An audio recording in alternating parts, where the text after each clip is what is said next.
Imagine that you are or were in a bad relationship. And maybe you weren't that happy about it, but you know, it was better than no relationship at all.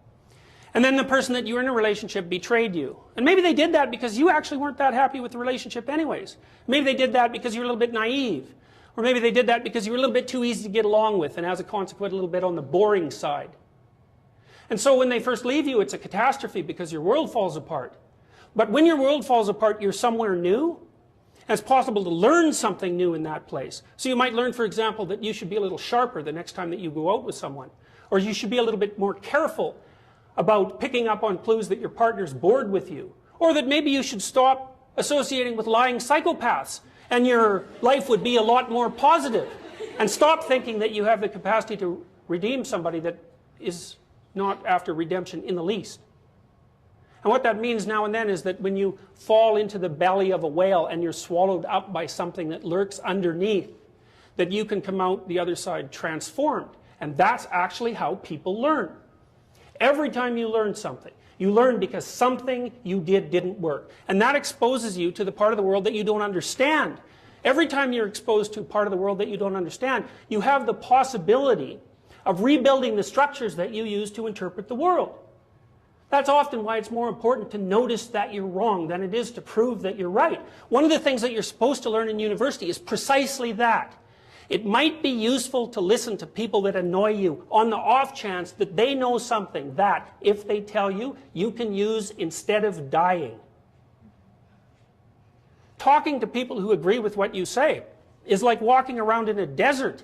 You already know everything that they say. The reason you're associating with them in that situation is so that they never say anything that challenges you, because you're afraid that if you go outside of what you understand, that you won't be able to tolerate the chaos. But it isn't the case.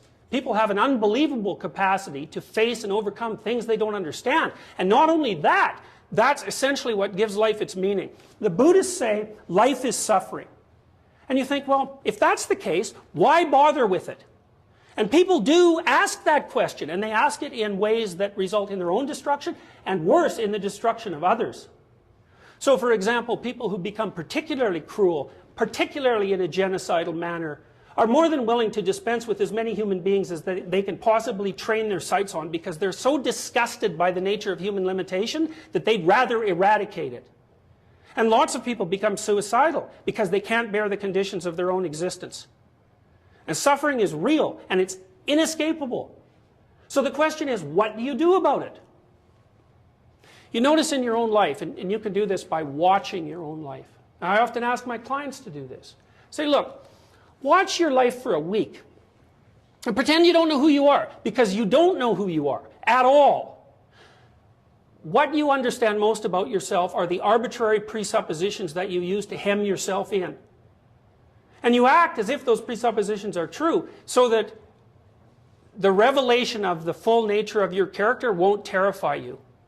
People hide in their own boxes, and it's not surprising, but it's not a good idea, because life is too hard to hide in a box. You can't manage it if you do that. If you watch yourself for a week, you'll see certain things. You'll see some of the time that you're resentful and annoyed. And those are times when you're either taking advantage of yourself or you're thinking improperly. Some of the time you'll be bored, in which case you're either undisciplined or you're probably pursuing something you don't want to pursue. And some of the time you'll actually be engaged in life. And the times that you're engaged in life, you won't notice that you're there.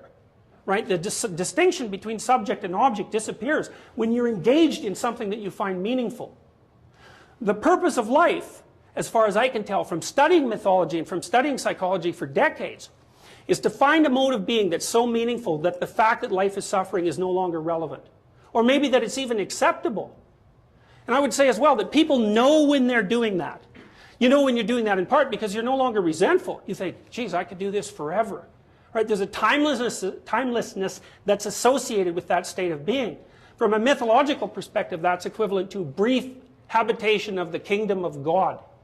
That's the place where you are that's so meaningful that it enables you to bear the harsh preconditions of life without becoming resentful, bitter, or cruel. And there's nothing that you can pursue in your life that will be half as useful as that.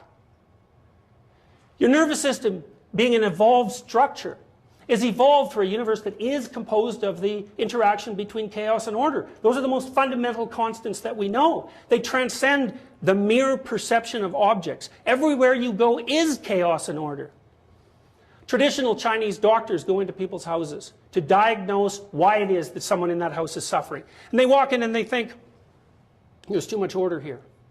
I've been in houses like that. That's a house where all the furniture is covered with plastic.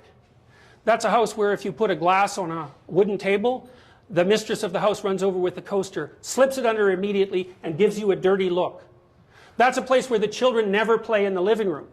That's a place where the lines in the carpet are vacuumed so precisely that they're actually parallel. That's a place where there's so much order that no one can survive because the person who runs the house is a tyrant.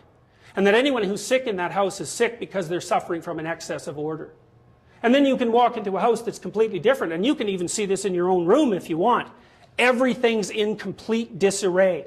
You can't even look at that place. You're sick the moment you cross the threshold, because everywhere you look, there's parts of untransformed chaos yelling to you, do something about this, loser.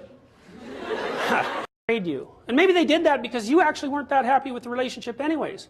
Maybe they did that because you're a little bit... That's a story of redemption. So for example,